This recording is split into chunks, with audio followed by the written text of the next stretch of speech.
Star Wars 7x7, episode 2758. So yesterday I kicked off our review of Chapter 4 of the Book of Boba Fett by saying that it kind of leaves more questions than answers, and not from a cliffhanger-y perspective. And then I left you on a cliffhanger by not really digging into that. So yeah, today we're going to really dig into that, all right? Punch it.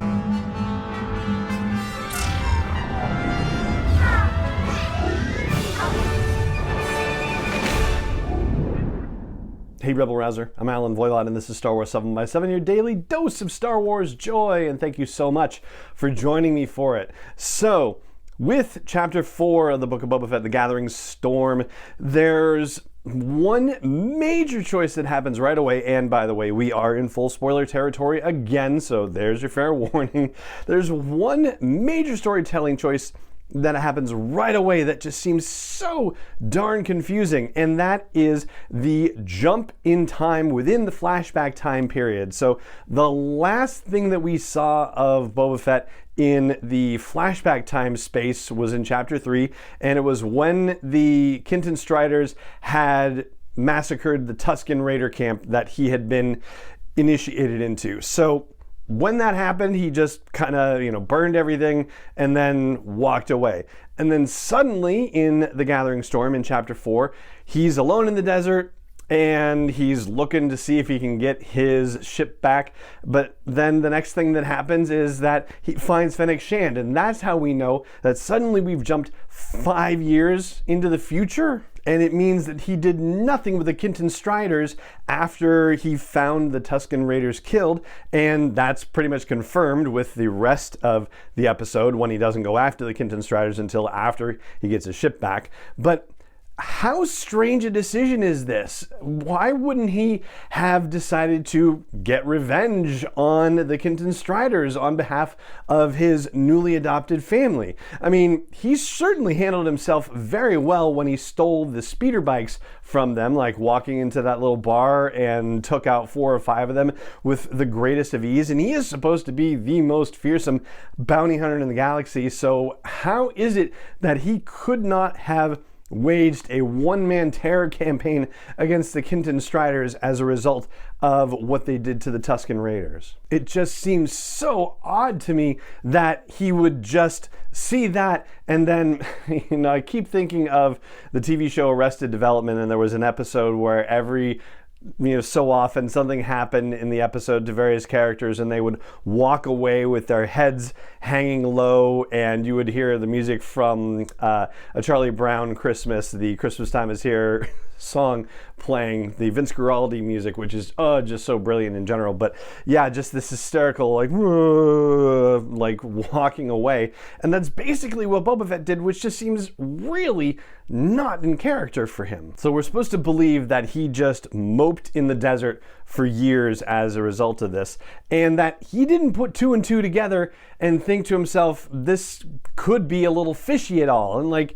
the moment that he rescues Fennec and tells her about this, she's like, yeah, it seems highly unlikely that these Kintan Striders could have just slaughtered a bunch of these Tusken Raiders. So presumably we're going to find out something different about this. But he's talking to her about, we're smarter than all these ridiculous crime lords that get us into all these problems, and we could be avoiding this stuff, and we should be doing our own thing. It's great, but he can't see right in front of his face that this is not what happened. And whether it's emotional or logical, he still did nothing with it. Like, it's just, that one is a particularly confusing and frustrating choice to me. And so basically I'm putting out a plea. If you have a different take on this, I would love to hear it. So chime in wherever there are comments where the show goes live, or at homebase at sw7x7.com.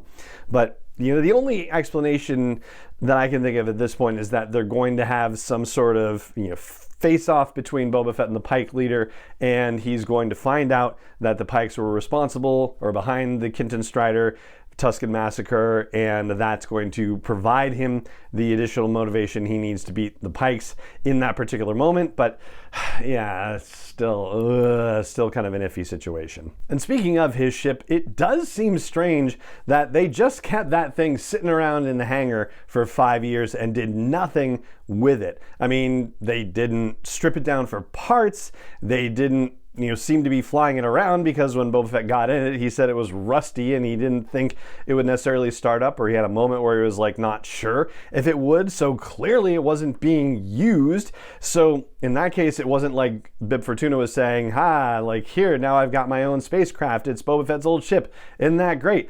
And I can go tooling around in it. But he didn't go tooling around in it or anything like that, because it's just been sitting there unused and in disrepair. So that decision, from the storytelling perspective, it still doesn't have any logic. So it just feels like the logic is, oh, Boba Fett's going to need his spaceship at some point in the future for our storytelling purposes, so let's just keep it garaged someplace. But yeah, we still need kind of the storytelling justification. And by the way, I know there's a whole foofara happening about the naming of Boba Fett's starship, and I don't care.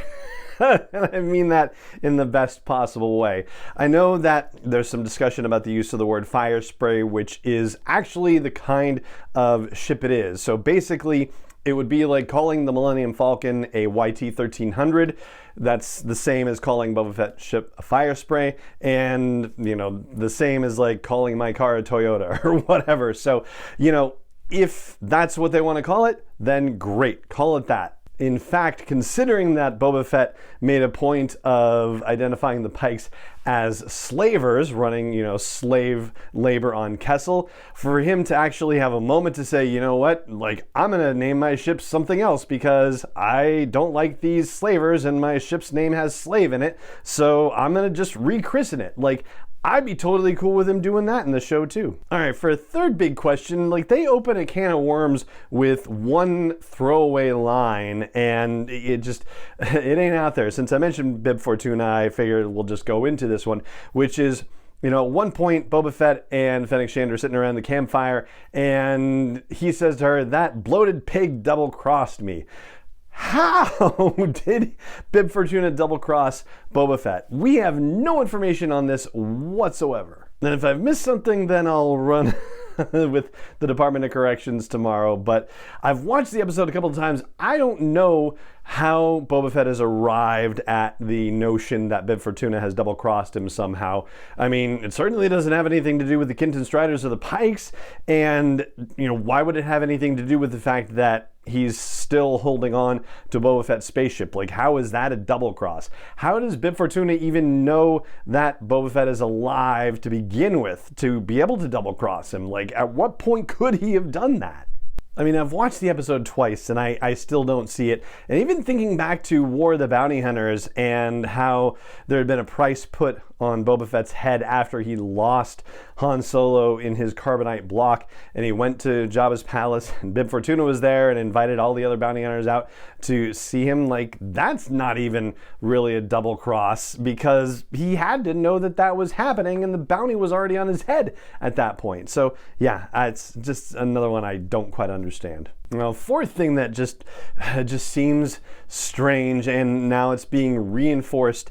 And yeah, I don't want you to get the wrong idea about me, but we talked about this previously, the sort of bloodless nature of the fight between Boba Fett and Black Chrysanthemum and the rest of everybody that got involved in that fray. And I'm not looking for bloody, gory Star Wars or anything like that, but we talked about the disconnect between the apparent damage being dealt and what actually looked like the damage. And it happened again with Black Chrysanthemum in the Trandoshans in the Sanctuary, in that moment where he rips the arm off a Trandoshan. So yeah, like, that arm slaps to the floor and there's no blood, okay? It's just, I started thinking about this in terms of, is Star Wars actually bloody?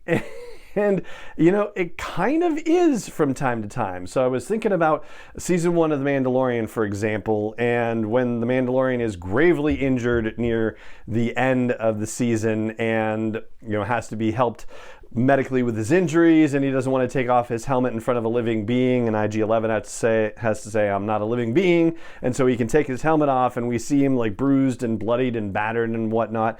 And then there's this scene where Greef Karga gets chomped by that pterodactyl thing, and Grogu has to heal him, and with, of course, my utterly favorite moment of he's gonna eat me, but we see the the bloody wound on Greef Karga, and that's kind of similar to, even thinking to the movies, the wound that Rey laid on Kylo Ren in The Rise of Skywalker, and then also the giant serpent thing that had an open wound as well, but maybe that's a little bit different, or like the sloppy severed head drop of Bulio onto a First Order conference table. Like, usually Star Wars is not afraid of a little bit of messiness per se. And of course the arm thing too, you go back to the the bloody arm of Ponda Baba on the floor of the cantina in A New Hope, which lightsabers, okay, not cauterizing in this particular case, but yeah, it's such a strange decision for it to really be no evident injuries. It's like they pulled a Lego arm off the Trandoshan. I'm not really sure why they've gone this way, but it seems very clear that they've gone this way, and they're making a point of making this a very bloodless situation. And then my fifth one is basically a collection of just little tiny things, like now knowing that Boba Fett didn't have his armor when he found Fennec Shand, then kind of raises the question, where did the spur noise come from? So there was that little noise of jangling spurs in the end of Chapter 5 of the Book of Boba Fett of The Mandalorian, excuse me, that had everybody speculating, oh my gosh, it's Boba Fett, he's coming back. But he didn't have his armor, so where did the spur noise come from? Still doesn't make sense. Then there's him flying around and telling Fennec Shand there's an advantage to people thinking that you're dead, but while they're actually raiding Jabba's palace, he gets that little, mouse or rat catcher droid, and he's like, do you know who I am? I'm Boba Fett. He's announcing it to this little rat catcher droid, and yet he's saying, oh, but I should, be letting people think I'm dead. Huh? And even the title of the episode, The Gathering Storm, I don't even know how that applies to the episode, quite honestly. I mean, we know that the Pikes arrived and were getting themselves in position to do some damage, but there's no Pike activity at all in this episode, and there's no creeping sense of menace or anything like that. It's just in the current time period, Boba Fett having the meeting with the various captains of former captains under Jabba who are now controlling various aspects of Mos Espa, but they're not part of the Gathering Storm because they're agreeing to stay neutral and stay out of the way. So there's nothing gathering against him in that moment either. So yeah, it just seems a little odd. Oh, the one thing I forgot to mention about the bloodless situation is with the mod parlor. So they're doing major surgery on a gut shot Fennec Shand, and that whole situation is practically bloodless too. So yeah, it's definitely a conscious choice they're making. I'm just so curious about it. I don't understand why. Anyway, so there you go. That's a list of questions that I just cannot shake in my head after Chapter 4 of the Book of Boba Fett. I'm still enjoying it, and I'm also, sitting there with this extra, freight train running in my brain while I'm watching it going, but what about this? But what about that? And I'd love to know if you're having the same experience and, at what level, if it's, constant with things in here, or if it's just, one or two things that are making you go, or something like that. So please let me know what you think. I would love to hear it. And that is going to do it for this episode of the show. It just remains for me to say thank you so much for joining me for it, as always, and may the Force be with you wherever in the world you may be. Star Wars 7x7 is not endorsed or sponsored yet by Lucasfilm Limited, Disney, or 20th Century Fox, and is intended for entertainment and information purposes only. Star Wars, the Star Wars logo, all names and pictures of Star Wars characters, vehicles, and any other Star Wars related items are registered trademarks and/or copyrights of Lucasfilm Limited, or their respective trademark and copyright holders. May the Force be with them. All original content is copyright 2021 by Star Wars 7x7. We hope you love it.